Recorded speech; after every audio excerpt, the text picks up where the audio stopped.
শিক্ষা প্রতিষ্ঠান খোলার ব্যাপারে শিক্ষা মন্ত্রণালয় থেকে সিদ্ধান্ত গ্রহণ করা হয়েছে। আজকে আমরা সে বিষয় নিয়ে জানাচ্ছি। এখানে প্রাথমিক বিদ্যালয় কবে খুলবে, মাধ্যমিক কবে খুলবে এবং কলেজ কবে খুলবে, আমি তিনটে বিষয় বলে দিচ্ছি। ইতিমধ্যে প্রাথমিক বিদ্যালয় খুলছে রবিবার। রবিবার শিক্ষার্থীরা প্রাথমিক বিদ্যালয়ে যাবে, তবে এখানে বলছি সবার কিন্তু না। এখানে 12টি সিটি কর্পোরেশন এবং নরসিংদী পৌর এলাকায় স্কুল বন্ধ থাকবে। কেন বন্ধ থাকবে এবং এই 12টি সিটি কর্পোরেশন কোন কোন এলাকা সেটা আমি একটু বলছি। আর এখানে প্রাথমিক বিদ্যালয়ের পরে কলেজ স্কুলের ক্ষেত্রেও কি এই নিয়মটা বজায় থাকবে এবং কলেজের ক্ষেত্রেও কি এই নিয়ম বজায় থাকবে কিনা আমি সেটা নিয়ে একটু বলছি। প্রথমত আগে প্রাথমিক বিষয়টা নিয়ে আমরা আলোচনা করি। প্রাথমিক বিদ্যালয় পুরোপুরি সারা দেশে খুলে যাচ্ছে, শুধুমাত্র 12টি সিটি কর্পোরেশন এলাকা, অর্থাৎ যেমন ঢাকা উত্তর সিটি কর্পোরেশন, দক্ষিণ সিটি কর্পোরেশন, তারপরে চট্টগ্রামের সিটি কর্পোরেশন, সিলেট, তারপর হচ্ছে বরিশাল, এরকমের যে 12টি সিটি কর্পোরেশন রয়েছে, গাজীপুর সিটি কর্পোরেশন, এই সিটি কর্পোরেশনগুলোর স্কুল বন্ধ থাকবে। এই সিটি কর্পোরেশনের আওতাধীন সকল স্কুল বন্ধ, তার সাথে নরসিংদী পৌর এলাকার সিটি স্কুলগুলো বন্ধ থাকবে। এছাড়া অন্যান্য সকল স্কুল খুলে দেওয়া হয়েছে দেশের। দেশে যত এলাকা আছে, যত জেলা আছে, উপজেলা আছে, সবার প্রাথমিক বিদ্যালয় খোলা হচ্ছে ক্লাস 1 থেকে ক্লাস 5 পর্যন্ত। এখানে একটা কথা বলতে চাই যে শিক্ষার্থীদের নিরাপত্তা বিষয়টি মাথায় রেখে অবশ্যই পাঠাতে হবে তাদেরকে স্কুলে। যদি কোনো কারণে পরিস্থিতি খারাপ হয় তাহলে বাসায় রাখা যেতে পারে। আমি এখানে তালিকাগুলো বলে দিচ্ছি।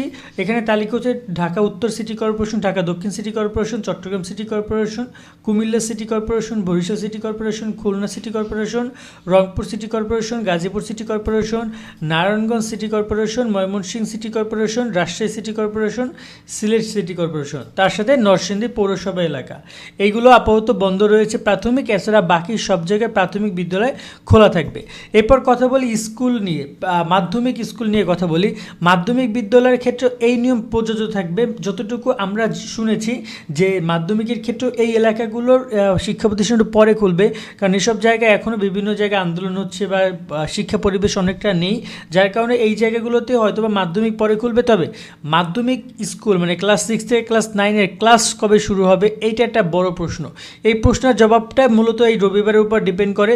যদি রবিবার প্রাথমিক বিদ্যালয় খুলে সরকার সাকসেস হবে, কোনো ধরনের অনাকাঙ্ক্ষিত ঘটনা না ঘটে, তাহলে চলতি সপ্তাহেই মাধ্যমিকও খুলে দেওয়া হতে পারে। এবং মাধ্যমিক খুলে দেওয়া হলে সাথে সাথে স্কুল খুলে দেওয়ার সাথে সাথেই কিন্তু এখানে পরীক্ষা নিয়ে নেওয়া হবে। যেহেতু এখন বর্তমানে কারফিউ চলছে, তো সেক্ষেত্রে শিক্ষার্থীদের নিরাপত্তার বিষয়টি মাথায় রেখে এরকম সিদ্ধান্তগুলো নেওয়া হবে।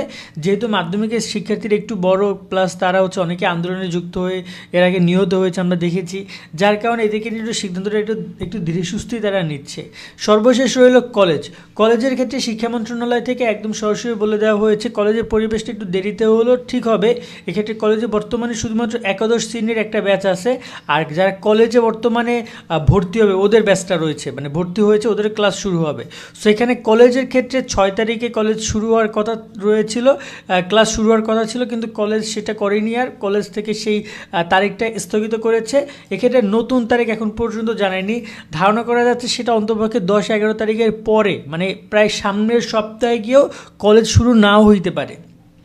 কলেজ শুরুর উপর মূলত মাধ্যমিক বিদ্যালয় খুলে যদি তারা সাকসেস হয়, সব কিছু ঠিক থাকে, তাহলে তারা কলেজ খুলে দেবে এবং সেটা সামনের সপ্তাহ হইতে পারে অথবা তার পরেও হইতে পারে।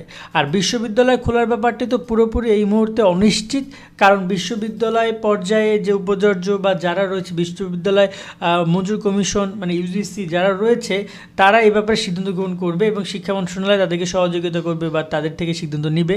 বাট আপাতত স্কুল কলেজ এবং স্কুল কলেজ, প্রাথমিক স্কুল কলেজ এগুলো ধাপে ধাপে খুলবে, এরকমভাবে ধাপে ধাপে বিষয়গুলো সাজানো হয়েছে। তো আশা করি শিক্ষার্থীরা একটু এখন আসতে গেলে মানে স্বস্তি ফিরে আসবে। এবং একটা কথা বলতে চাই যে অভিভাবকদেরকে, নিরাপত্তা খুবই গুরুত্বপূর্ণ। যদি শিক্ষার্থী বা আপনাদের এলাকার পরিবেশ নিরাপদ না থাকে, তাহলে শিক্ষার্থীকে জোর করে স্কুল পাঠানোর দরকার নেই। যদি পরিবেশ নিরাপদ থাকে, তবে একটা শিক্ষার্থী স্কুলে একদিন না গেলে, 2 দিন না গেলে, 1 মাস না গেলে কিচ্ছু হবে না।